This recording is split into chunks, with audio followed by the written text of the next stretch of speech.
All right, I think it's going. Next topic with Mr. Clear is motivation. So, his point is motivation is overrated. And I like this idea.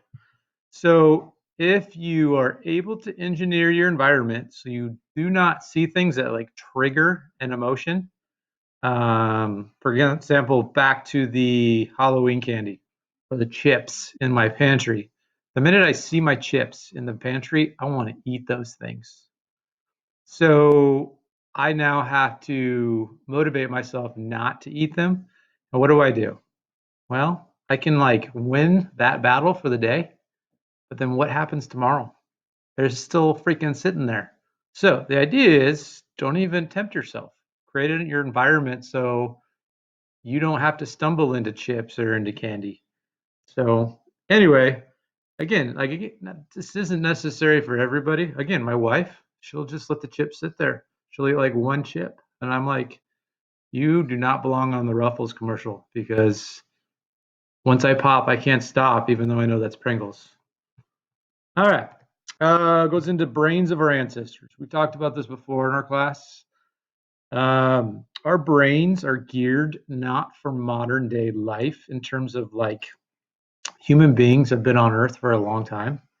But it's only relatively recently that we've had the food the way it is, all the technology the way it is, and our brain is kind of gets hijacked um, based on the fact that it was made to be like walking around and like hunting things and gathering things.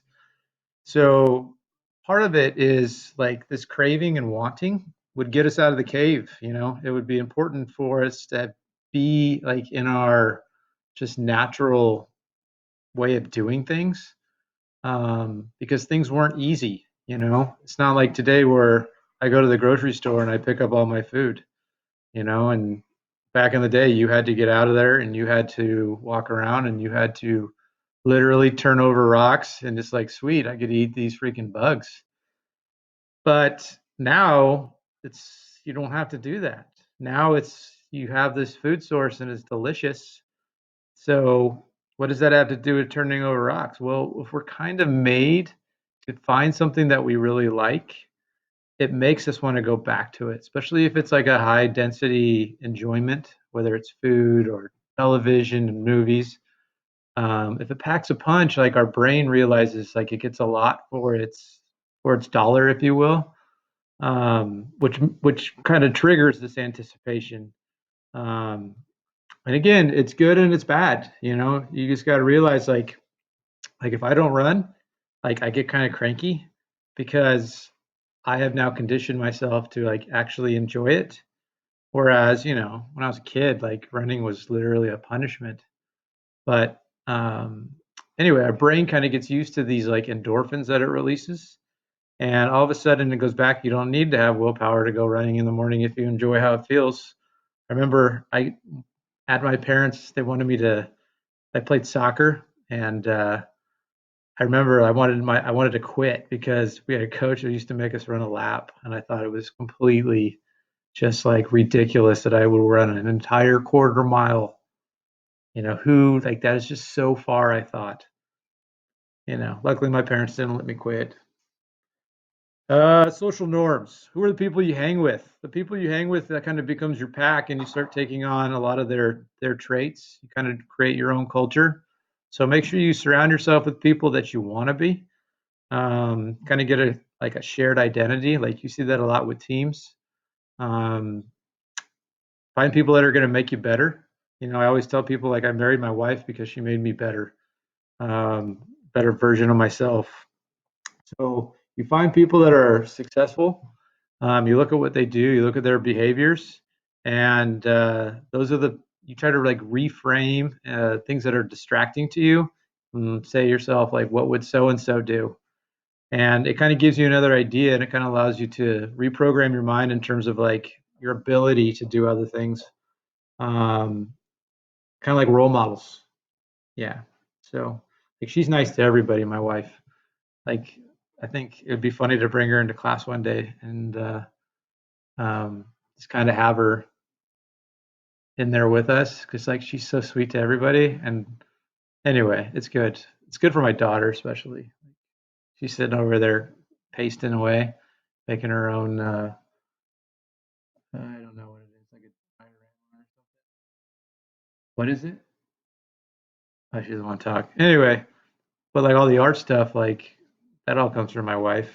It's pretty cool to watch. Even I like got into art. I enjoy art just because of her. All right, quantity versus quality. So if you want to get good at anything, you got to repeat it over and over and over again. So you got to think of it like getting your reps in. So whatever these habits are, you got to kind of set them up. You got to make yourself do it, and then over time, it just kind of gets ingrained into you. So you plan it out, and sometimes it doesn't feel like it's working, but if you keep going with it, eventually the idea is neurons that wire together, fire together. It just kind of becomes your normal every day. Another idea: automate your life, automate your environment.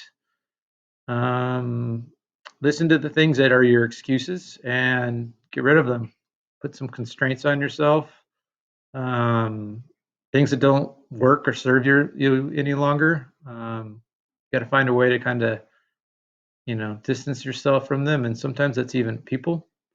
If certain people in your life, like people that used to be your friends, you realize like they're not going the direction that you want to take your life. The idea is, if you standardize before trying to optimize, you kind of look at what I need now. How is this going to get me to where I want to go? And you just kind of lay it out. You follow your plan. And then find things that are going to reinforce this identity that you're creating. So I'm a person who is nice to other people. I'm a person who helps other people out. And when you do that, you kind of point it out to yourself. I kind of give yourself, you can say a pat on your back, but you just point it out to yourself that, you know what, I had a choice to not do this today. I had a choice to be a jerk. I had a choice to not help this, I don't know, this lady at the supermarket or something. And then over time, you realize that I'm making the choice to make the person that I want to be and identify with. You start hunting it. You start looking for it. You start tracking yourself. Um, and understand you're going to miss every once in a while. Like, we all have bad days. You're going to be tired. You're going to have other things on your mind, and you're going to make the wrong choice. But if you can reflect back and say, well, if I was in that situation again, would I do it differently? Yes, I would. And this is how I would do it. And then you kind of wait and you just kind of let it see like when that idea pops back up again in your life, and you're going to recognize it, and you're going to go out of your way to be the person that you're engineering for yourself or laying out for yourself. Kind of turn it into a game. Kind of look at it in the context of everyday life and realize that like this isn't about my genetics. Um,